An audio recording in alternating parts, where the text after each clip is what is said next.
The Mooloolah River catchment area covers more than 220 square kilometres of native bush, grazing land, managed forests, rural and urban residential areas.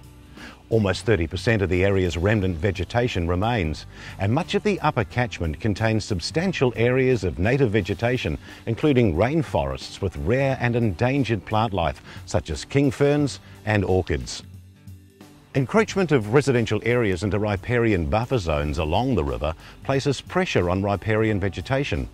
Land clearing for agriculture in the middle and upper areas has also added pressure to this catchment.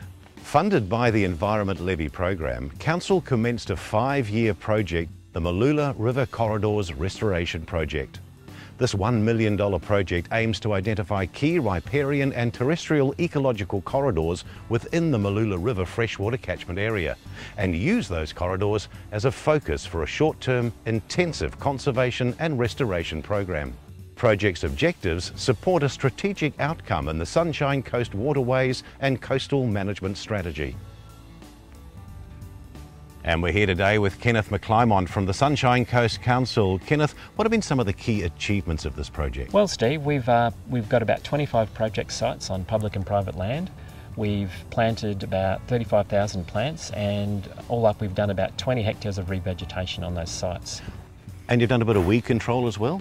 Yes, so weed control has been a big part of the project. We've done about 43 hectares of weed control in the existing remnant vegetation along the river, mainly targeting priority weeds like Madeira vine and cat's claw creeper.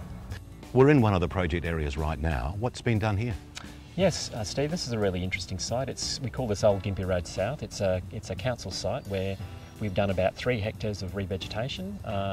It's all riparian rainforest species. When I say riparian rainforest, I mean rainforest that occurs along the river. So we've got about 40 species in the planting, and it'd be about 4,000 plants in this planting.